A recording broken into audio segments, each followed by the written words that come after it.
Hello, welcome back, Croeso. Now do something about dragons and worms, because it all ties in with Ireland's favourite Welshman, St. Patrick, this being his special day. Now it's a curious thing, right, that you got the dragons on the Welsh flag, which could go all the way back to ancient Babylonian times. There's all sorts of symbolism reflected in it, and there's a massive, well, to show religious connection going way back to ancient times. But in this weird world in which we live in, it's like the British are ghosts in their own country, and everything has to be foreign, or not British anyway. So what I'm going to do is show some examples of some of the worms, which are the dragons, same sort of thing, okay? So here's one, because this does come up as quite an important factor in the King Arthur conspiracy. We're drawing parallels between the snake mounds and so-called snake worship, which is a kind of euphemism anyway, in Britain, and I can see that reflected in North America, and it's more evidence for the migration in the 6th century from Wales, okay? So if you look at this one example here, this is one, I'm not sure if you say it, whether it's sockborn or soborn worm. Anyway, this is in Northumbria, so the old British places, Cumbria, for example, Cymru, same as the country Wales, same people, same root of the word. Anyway, this was a ferocious wyvern as the Americans say, that laid waste to the village of Soburn in Durham. It was said that the beast was finally slain by John Conyers. The tale is said by many to be the inspiration for Lewis Carroll's poem Jabberwocky, which he wrote while in Croft-on-Tees and Whitburn. So way up the northeast, okay? So this weird story, each newly consecrated Bishop Prince of Durham, while entering the bishopric for the first time at the local ford over the bridge of the River Tees, was represented by the falchion, with a big sword that had been used on the worm. And you have to read this speech, right? My Lord Bishop, I hereby present you with the falchion, whereby the champion Conyers slew the worm, dragon or fiery serpent which destroyed man, woman and child, in memory of which the king then reigning gave him the manor of Soburn, to hold by his tenure that upon the first entrance of every bishop into the county the falchion should be presented. Okay, now if we look at this, here we go again.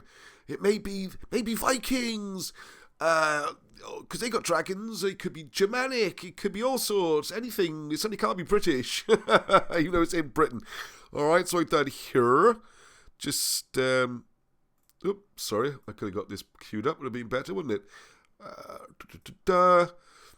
See, what I'm going to do now, I'll show you some of these pictures. I'm going to read what Wilson and Blackett have written about this in chapter 18, one of my favourite chapters, which is called Snakes, Forts, Pottery and Symbols. So we've already, previous video, talked about Patrick casting out the snakes, because it seems to be the serpent mounds, which we're going to go in other videos why they had serpent mounds and what this represented, astronomical. The dragon and snake itself might even represent the comet winding around, all these things, okay? What we're going to look at here, there's stories throughout Britain, and knights had to go out and destroy these great serpents known as worms to terrorise in the local areas.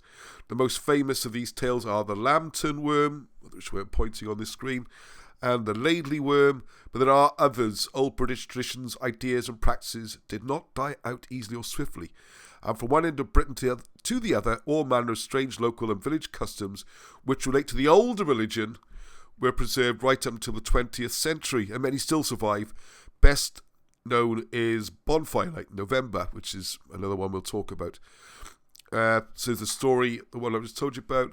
Now, it's interesting. For example, if you look at this one near Lambton, you got the Penshaw Monument. It looks like it's actually on a snake mound, and there's the mound, which is it's actually called Worm Hill, which is nearby. Okay, so this is really what we're up against here. Right, there's the next page of this. There's one then, there's some in Scotland. They're all over the place. Here's the kind of story. So what happened there with the Laidley worm? With a lot of these, you'll see the first picture. So they get special armour covered in razors or spikes or something, kill the worm as it wraps themselves around them. Here's another one. Northumbrian ballad about a princess who's changed into a dragon. She actually gets changed into it, which is another clue, because there's quite a few stories about the people being transformed into them. And what this seems to tie into, and as Wilson Blackett point out, is it's people being taken into the old religion. And what would happen is the local church, the Roman-style church, because Christianity was in Britain hundreds of years before the Roman church turned up, they didn't like the old customs. This might have been part of apostolic British Christianity. Some of these ceremonies might be even far older. But they weren't happy with the local church. So what would happen is you get the local church basically nagging the Lord to go out and sort it out. And rather than actually killing, you might want to believe in fairy tale dragons floating around, that's up to you. But more likely seems to be that the Lord's duty then was to go out and rip down the local mound where they'd be doing this pagan rites and walking around and following the trail of the comet or the dragon. And Patrick did the same thing in Ireland, where he would go in and set fires, hopefully with the people outside the inner sanctum, but apparently sometimes with them inside, which is a pretty grisly way to go. So there you go. Could this be the roots of your dragons? We're going to do more about dragons. And it's very ancient British, far more likely than being Germanic, this idea that everything in Britain, nothing's ever actually British. It's a weird thing, isn't it? There you go. Till the next time. Hope you enjoyed that. Peace to you, which is Heddwch.